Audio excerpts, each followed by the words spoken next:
Matchroom versus Queensberry, the Forces of Evil versus the Forces of Evil, Frank Warren versus Eddie Hearn. Boo! First up, we have Austin Ammo Williams versus Hamzah Shiraz. Williams is one of those prospects that I've not really got on board with. Yeah, he's got a brilliant nickname and he's got the physical dimensions. Beating the likes of Mbambo Yassa and Stevie Rolls ain't convincing me that this box puncher is a prospect that Matchroom is telling me is. Shiraz, on the other hand, has been blowing me away and he's been blowing the opposition away. Last time out, he looked like the second coming of Thomas Hearns as he destroyed poor Liam Williams in just one round. Still, the 6'3" bomber has a lot of question marks about his chin, his stamina, his defence, and Bradley Skeet gave him enormous problems on the way up, but Shiraz found a way. He's far more polished and confident since that 2021 bout.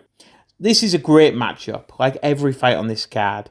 If Ammo can take Shiraz's bombs, it wouldn't surprise me if he broke his opponent down. It also wouldn't surprise me if Shiraz kept it long and won on points. But as I mentioned, I think Ammo might not be as good as Matchroom are hinting at. Shiraz by knockout within 5 rounds. Next, we have the tried and tested Craig Richards of Matchroom versus young gun Willy Hutchins of Queensberry. Willy Hutchins was a great amateur.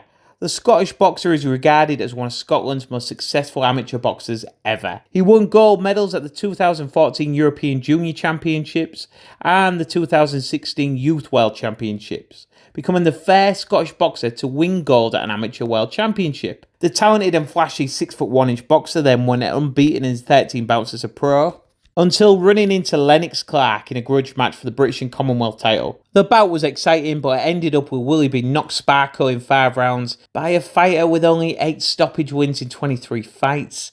And then in his next fight, Lennox was taken out by Mark Heffron, who in turn was obliterated by Jack Cullen. These are all good solid pros, but they're all strictly domestic level. Willy the Wiz has won 4 straight since, all by knockouts, but no win has been especially notable. Craig the Spider Richardson, on the other hand, is 100% world class. He swapped leather with 2 of the division's best in Joshua Boatsi and Dmitry Bivol in tough fights. Richardson will put on the pressure, Willy will box. It doesn't take a genius to add this one up. It's an audacious move by Willy, but the evidence suggests he's getting stopped between rounds 5 and 9. The next fight is absolutely fantastic. Raymond Ford versus Nick Ball for the WBA featherweight title. My first reaction is bloody hell. It's a quick turnaround for both fighters, but saying that active fighters are the best fighters. Ford was amazing last time out, living up to the hype and stopping Otabek Kolmatov in 12 rounds of an absolute war, winning the WBA title and proving his worth in absolutely epic fashion. This really should be a unification battle, as Ball bullied and mauled Mexico's Ray Vargas all around the ring in the second half of their 12-rounder, but had to settle for a draw in a bout for the vacant WBC title. So the question is, will Ford have the power to keep Ball off him? I figured Vargas did, and he absolutely didn't. Ford was initially getting bullied by Kolmatov, but then he flipped the switch, bullying the bully, and he eventually found the punches to take him out. Ball is very strong, very aggressive, very explosive, and very accurate. He's also got a lot of variety. He might well ragdoll Ford around the ring and overpower him. I honestly fail to see how this can't be anything but a war. My instinct is that Ford will find the punches to win this one late. Daniel Dubois versus Filip Hrgovic. Oh yes, oh yes. Some heavyweight nonsense for us to get our teeth into. Dubois showed real poise last time as he steadily outboxed and wore down the fucking, quite frankly, humongous Jarrell Miller in 10 rounds.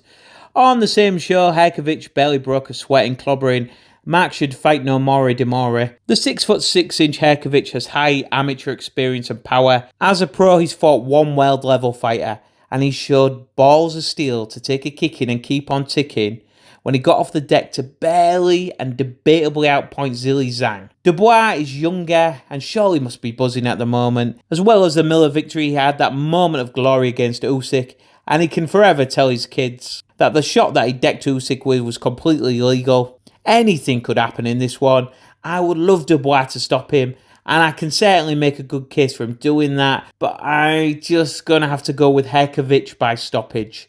Again, anything could happen. Next up, Deontay Wilder versus Zhang. Oh my god. Wilder's huge right versus Zhang's thunderbolt left. Wilder was absolutely shocking against Joseph Parker last time out. He had the same game plan as a drunk fella in the pub, land a big right. This of course didn't work against a canny and talented athlete in Parker. Zhang meanwhile was the king of the world in 2023, twice smashing the juggernaut Joe Joyce. He then went in against Parker, scored 2 knockdowns, but when he wasn't beating Parker up, he was getting outworked, and he lost a debatable decision. Now these two bangers who are Parkered in the lower half of the ranks, fight each other.